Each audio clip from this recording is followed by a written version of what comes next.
Kubb was a game that was invented in Scandinavia and was possibly played by the Vikings. It really improves your motor skills. So there are 4 main pieces to a Kubb game. This block, which is called the Kubb, a boundary stake, a baton, and the king. So basically, the boundary serves as a kind of inbounds and out-of-bounds thing, and it basically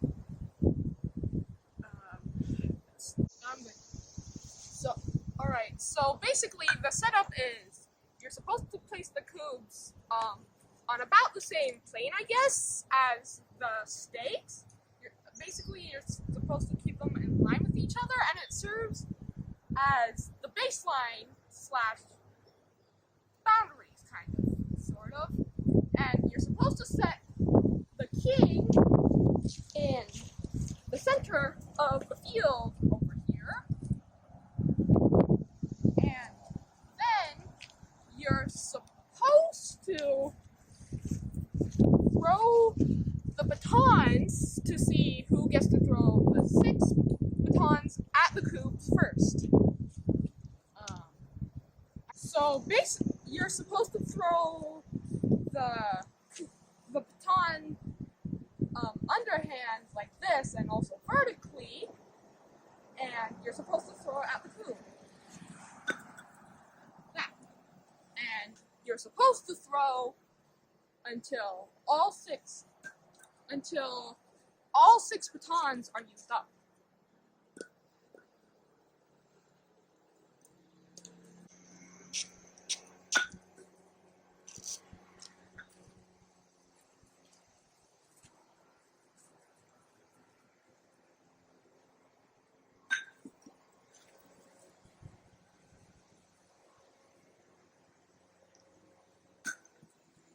Basically, what if one or more Kubbs get knocked down during the time that your opponent throws a 6 baton?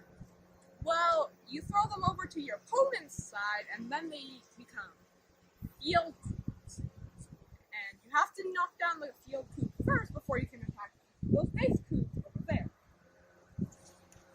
If it doesn't go past the king, then you get to rethrow.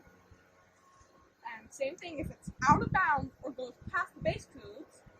However, if you do it twice, then your opponent can place it anywhere within 1 turn of the king. So like this.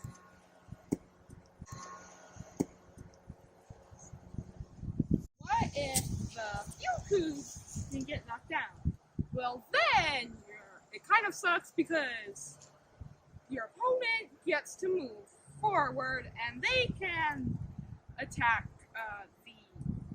your field Kubb and knock it down because it's more easily because it's at a shorter distance.